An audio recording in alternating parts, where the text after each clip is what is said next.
영가들을 진심으로 존경하고 사랑합니다. 이 영가들이나 시베대중들은 어쩌면 과거 언젠가는 저의 부모였을 것이고 형제였을 것이라고 하는 것을 의심하기가 어렵습니다. 우리가 무량억겁 동안 윤회하면서 10법계의 모든 중생들이 다 어쩌면 저희 부모였을 것이라고 하는 것을 우리는 의심할 수가 없기 때문입니다. 그래서 여러분들을 존경하고 사랑함으로 인해서 모두가 다 행복하기를 기원합니다. 제16회 건강살림법회 회양을 맞이합니다. 영조스님 주재하실 때 건강살림법회를 시작했는데 벌써 16년이 흘러갔습니다. 세월은 이렇게 참 빠른 것입니다. 이해하는 만큼 사랑할 수 있고 사랑하는 만큼 행복해지는 것입니다. 그럼 무엇을 이해하는가? 건강경을 통해서 모든 존재가 부처님과 똑같이 존귀한 분이라고 하는 것을 이해하는 것입니다. 그렇기 때문에 모두를 다 존경하고 사랑하는 마음을 키워나가는 것입니다.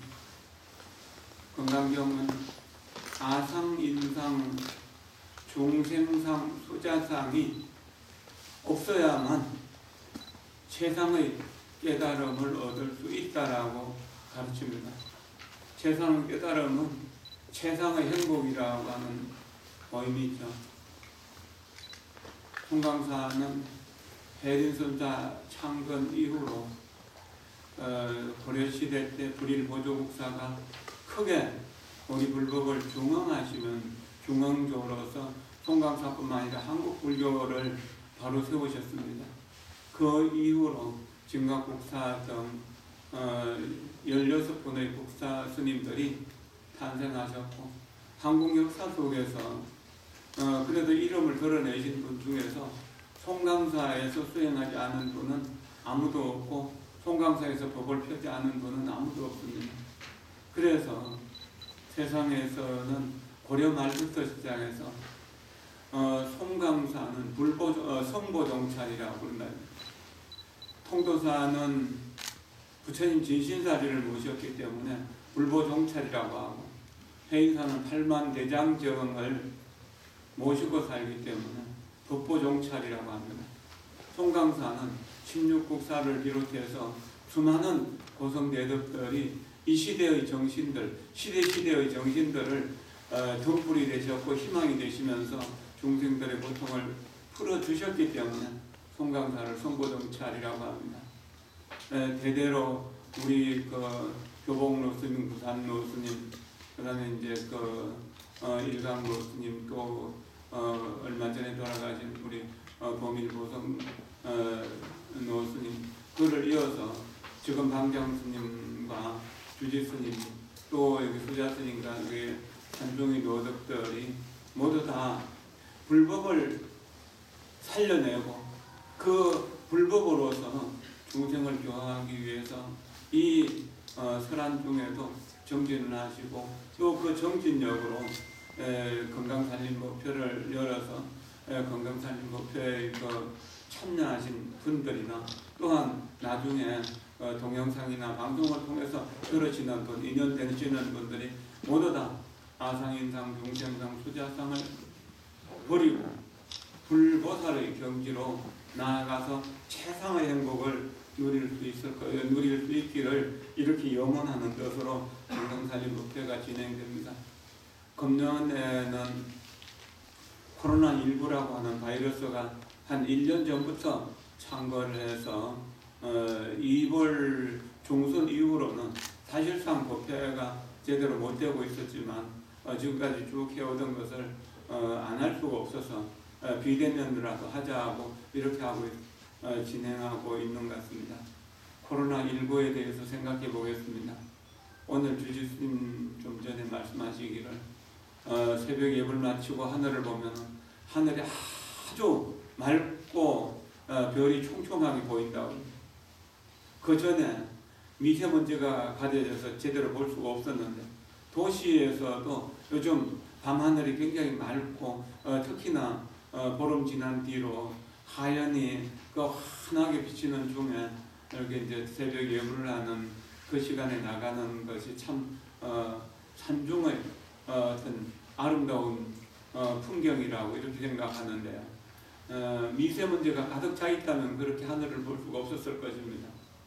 코로나가 사람들을 못 움직이게 하니까 공장도 덜 돌리게 되고 또한 자동차도 덜 다니게 됨으로 해서 자연 생태계가 굉장히 빠른 속도로 회복되고 있다는, 이것은 코로나가 우리에게 준 선물입니다. 마스크를 쓰고 사는 것이 좀 불편하고 또한 많은 사람들이 대면해서 어떤 모임을 갖지 못하는 것이 불편하지만 우리는 불편하고 어려운 과정을 통해서 더 큰 깨달음, 내면으로 수행할 수 있는 마음을 낼 수 있고, 그렇게 모여서 다른 거 안 하고 연불하고 참선하고 이렇게 이제 불교 공부하고 그렇게 할 수 있다면 얼마나 좋습니까? 특히나 요즘은 유튜브가 잘 발달해서 어떤 분의 본문이든지 동시에 들을 수도 있고 또한 오래된 것을 들을 수도 있고, 몇십 년 전에 돌아가신 큰 스님들의 법문이 지금도 유튜브로 올라오면 듣거든요. 저도 그제 또 경복진 법문도 듣고 그렇게 했는데, 그렇게 역사 속의 법문하신 것이 다시 리바이벌 돼가지고 들을 수 있다는 것도 좋은 일이고, 코로나로 인해서 이렇게 바깥으로 다니지 못하기 때문에 내면을 바라보면서 수행할 수 있도록 하는 것이잖아요. 이 사자로가 40년 넘게 꾸준히 수련회를 해온 수련장인데 그 수련회의 제목이 밖에서 찾지 말라라고. 내 내면에 이미 부처님이 계시니까 내면의 부처님을 보고 스스로 즐기라고 합니다. 그것이 코로나가 우리에게 준 선물이라고 생각한다면 코로나는 이제 수많은 보살들을 생산해내고 수많은 부처님을 출생시킬 수 있을 것입니다. 염념불조, 염념출생 성불조라고 생각 부처님과 조사들이 출생할 수 있는 계기가 되었다는 겁니다. 두려워하지 말고 고통스러워하지 말고 다만 우리 마음의 내면을 보면서 명상하고 참선하고 기도하는 것으로 즐거움을 삼을 수 있다면 우리가 부처가 되고 조사가 되는 좋은 인연이 되지 않겠습니까? 얼마나 이렇게 일부러 하라 해도 좀 어려운 일인데 이렇게 공부할 수 있는 좋은 분위기를 줬으니까 고맙습니다. 감사합니다. 코로나 일것이요. 이렇게 저는 적극 기도하면서 모든 코로나 바이러스여 저에게 다 오십시오라고 그렇게 했었습니다. 코로나를 거부할 것이 아니라 코로나를 통해서 우리가 무엇을 이룰 것인가를 생각해야 됩니다. 세상에는 성공한 사람들이 드문드문 있고 실패한 사람들도 많이 있고 그냥 별 볼일 없는 사람들도 뭐 있다고 합니다. 그러나 성공한 사람들은 실패를 한 번도 경험하지 않은 사람이 아닙니다. 100번, 1000번 실패를 했다 하더라도 실패를 교훈으로 삼아서 더 열심히 정진했다는 7전 8기가 아니라 100전 101기 했다는 이야기입니다. 1000전 1001기 했다는 1000번 넘어지면 다시 1001번째 새로 일어설 수 있는 용기를 가졌습니다. 옛날에 어떤 어른이 이 세상에 있는 모든 것이 다 없어져서 파괴된다고 하더라도, 그래서 지구의 종말이 된다고 하더라도, 문명의 종말이 된다고 하더라도 이 금강경 한 권만 있으면 다시 우리는 희망을 가지고 살아갈 수 있다고 그렇게 말했습니다. 정말 금강경 한 권의 위력은 대단한 것입니다. 무엇입니까? 금강경 제1분에서 부처님이 제자들과 함께 노란 가사를 수하시고 1250년 바로를 드시고 천천히 줄지어서 걸어가는 모습을 보십시오. 이게 사위대속으로 들어가셔서 차례대로 걸식하는 모습. 부처님이 천상천하 유아독존이신 부처님께서 정말 아상이 있다면, 인상이 있다면 어떻게 빈 밥그릇 들고 나무집 문 앞에서 밥을 빌러 가겠습니까? 아상, 인상, 중생상, 수자상이 없는 모습을 그렇게 보이셨잖아요.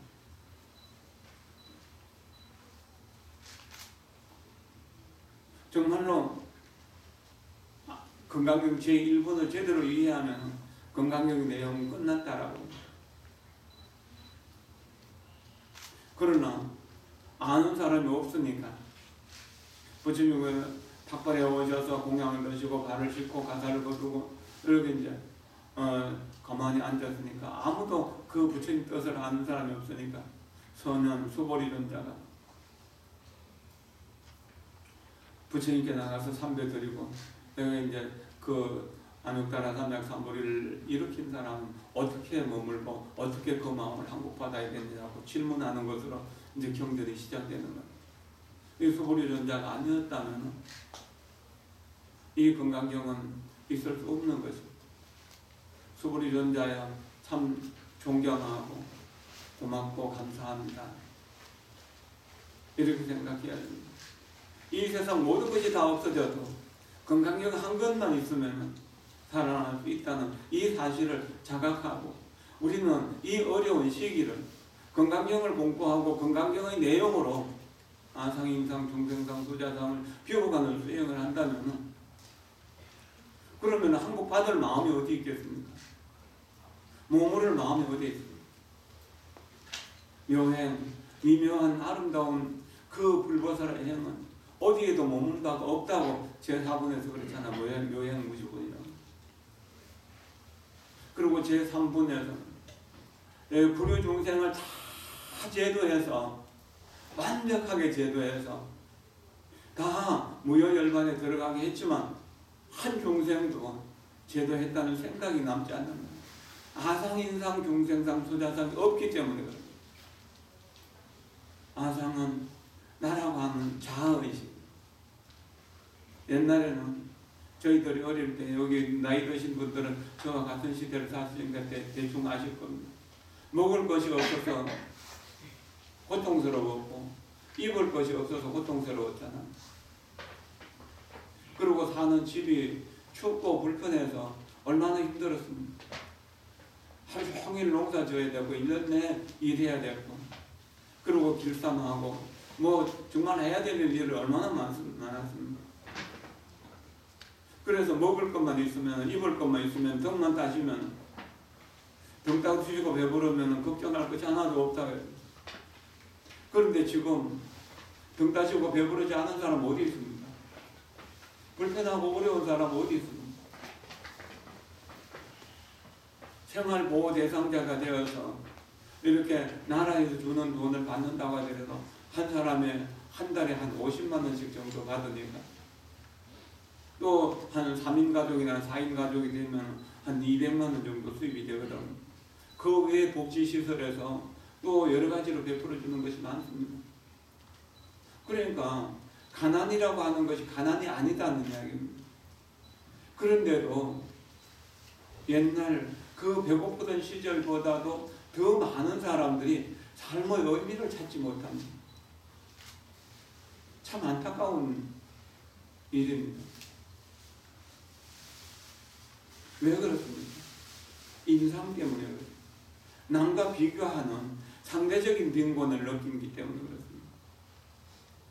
대한민국 역사, 세계 역사 속에서 요즘만큼 풍요롭고 자유롭고 교육, 문화, 예술, 문명 뭐 하나 부족한 것이 있습니다. 아무리 가난해도 휴대폰 못 가진 사람 없잖아요.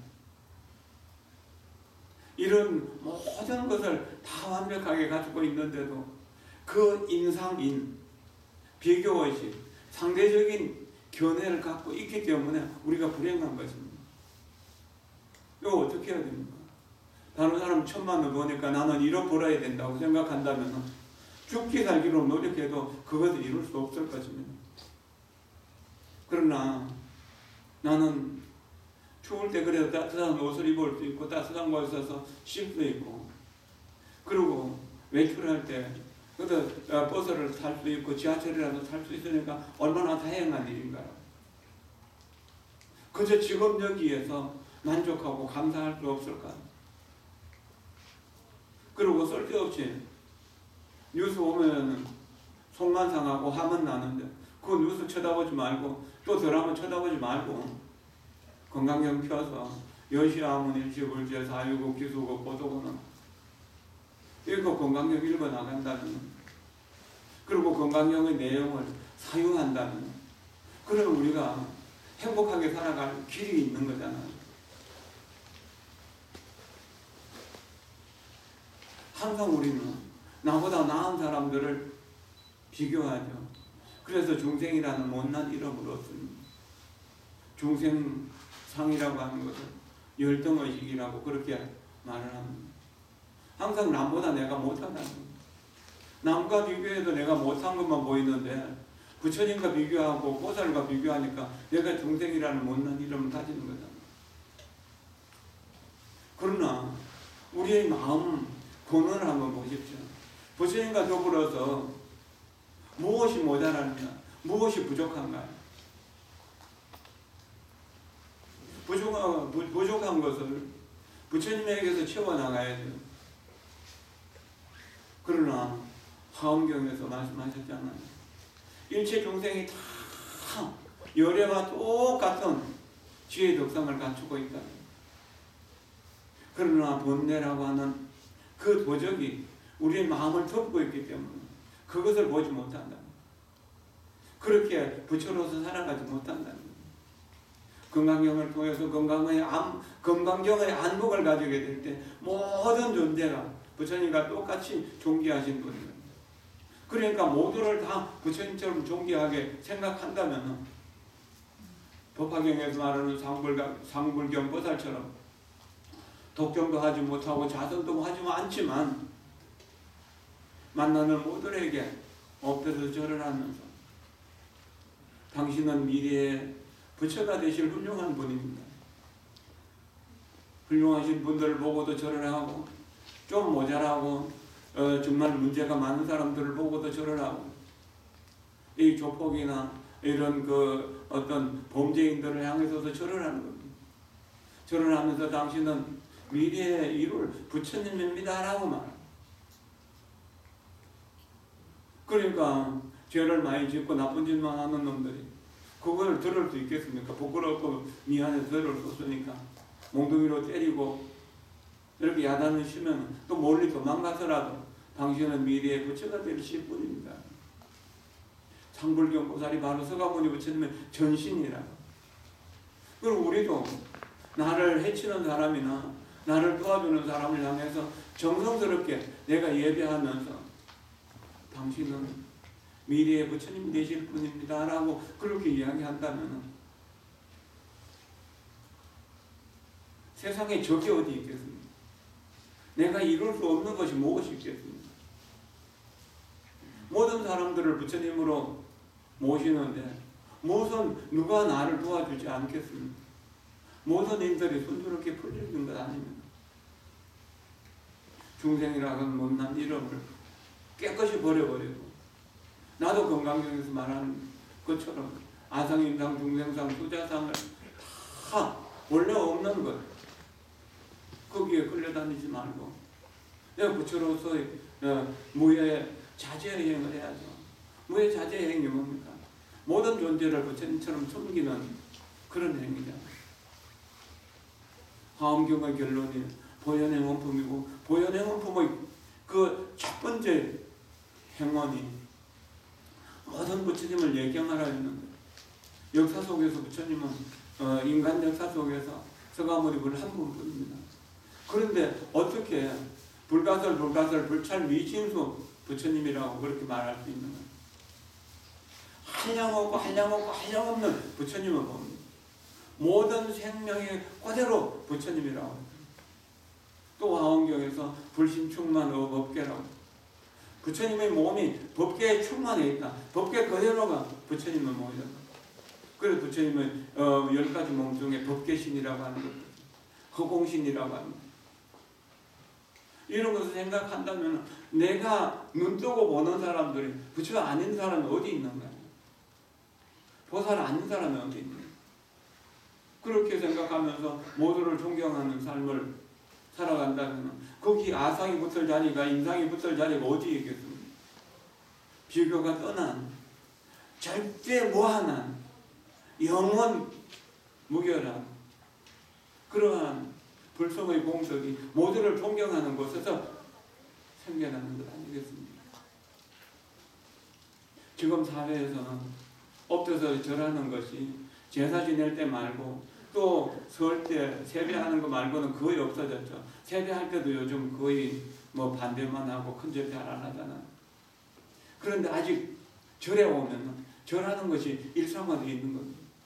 삼시로 예불 할 때도 절을 하고 스님들끼리 만나도 절을 하고 신도들이 스님들을 만나면 당연히 절을 하고 이렇게 절하는 문화가 아상인상, 중생상, 수자상을 완전히 없애려고 노력하기 때문에 아상인상, 중생상, 수자상이 없는데 어떻게 거기 코로나19가 침범하겠습니까? 그래서 1년 동안 코로나19가 절에는 안 왔잖아요. 스님들 코로나 걸렸다는 소리 들었습니다. 건강형 읽어서 아상인상, 중생상, 수자상이 없거든. 건강형은 대한불교 조계종의 소위경전이에요. 조계종에 소속된 스님들이나 신도들, 사부대중은 다 건강형을 중심에서 공부하고 있다는 겁니다. 성보정찰, 송강사에서 이 건강살림 목표를 해서 건강형 읽기 운동이 계속 이렇게 일어나고 있다는 것은 또한 조계종의 정신을 살려내는, 정체성을 살려내는 아주 중요한 일 아니겠습니까?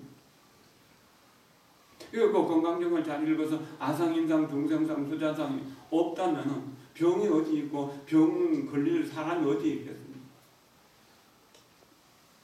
약이 뭐 필요하겠습니까?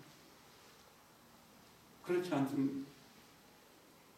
그러니까 우리가 그 아상, 인상, 중생상, 자아의식, 비교의식, 열정의식이 없어지면 한계의식도 자연히 없어집니다.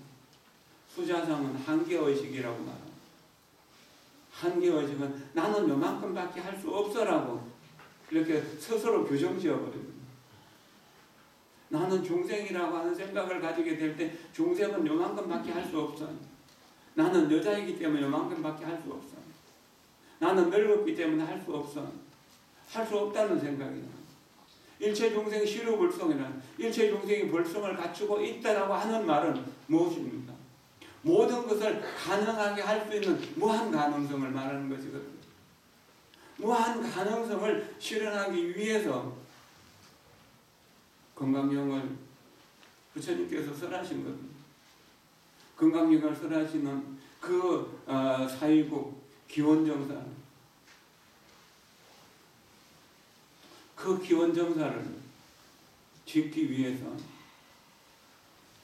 그 수달자 장자, 이 수보리 장로의 그 숙부 되시는 그 당시 최고 부자였기도 했지만 그도 기타 세자의 기타 세자를 찾아가서 그 기타 세자의 동산을 살려고 하는데 팔려고 합니까? 안 하잖아요. 그럼 내가 그 황금 가지고 다 덮으면 내가 팔겠다고 그렇게 이야기하니까 황금으로 덮었잖아요. 그래서 그 뒤로 스님들이 사는 절을 금지라고 합니다.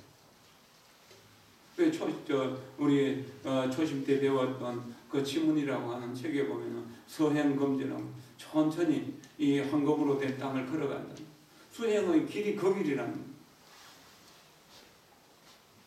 그러면 극락세계를 말하는 아미타경에서 그 극락세계는 황금으로 땅이 되어 있다. 그리고 그 팔공족수가 펄펄 흘러 넘치는 그 연못에 오색연꽃이 찬란하게 피어나고 그 바닥에 황금 모래가 깔려있고 칠보 누각이 존재하게 되어 있다라고 합니다. 바로 이 금강경과 같은 이 모든 가르침을 통해서 깨달음을 얻으신 분들이 바로 이 세상에서 말하는 보석보다도 100배, 1000배, 10,000배는 더 귀하고 가치가 있는 것이다. 여러분들이 100만 검이 있다고 하더라도 생사윤회를 벗어날 수는 없을 겁니다. 죽을 때 한 손에 저금통장 쥐고 한 손에 현금 쥐고 금덩어리 안고 그렇게 죽는다고 극락세계 갈 수 있을까요? 아상행상 중생상 수자상을 버리고 모든 것들을 사랑하는 아들 딸들에게 나눠주고 일부는 사회로 환원하고 또 불법을 위해서 쓰고 또 살아있는 동안에 방생을 하고 보시를 하고 공양을 하고 그렇게 하면서 살다 보면 이 세상에 대한 집착이 없어서 살아서도 평화롭고 행복하고 죽을 때도 평화롭고 행복하게 떠나게 될 거니까 그때 떠나는 순간 아미타 부처님이 마중을 나서 우리를 극락세계로 데려갈 것 아닙니까? 이 세상을 다 소유한다고 하더라도 우리가 진정으로 평화롭게 죽을 수 있을까요? 소유를 많이 한 사람일수록 소유에 대한 집착이 강한 사람일수록 죽을 때 고통스럽게 죽거든요. 저는 20년 이상을 호스피스 봉사자를 길러내고 호스피스 봉사위원장을 다녔습니다. 그래서 임종하는 분들을 많이 봤습니다. 아주 평화롭게 그렇게 목욕하고 이게 가족들에게 유언을 다 하고 떠나시는 분들도 봤습니다.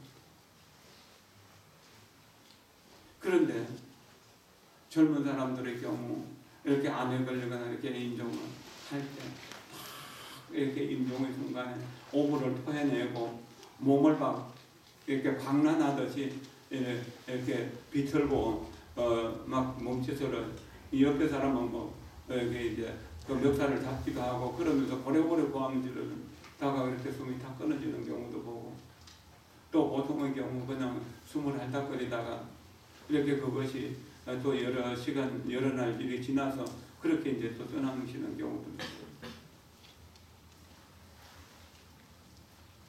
죽고 나면은 우리가 이 뭘 가지고 어떻게 평화를 유지할 수 있을까요? 이 세상에 올 때 우리는 아무것도 안 가져온 것처럼 갈 때 아무것도 가지고 갈 수가 없습니다.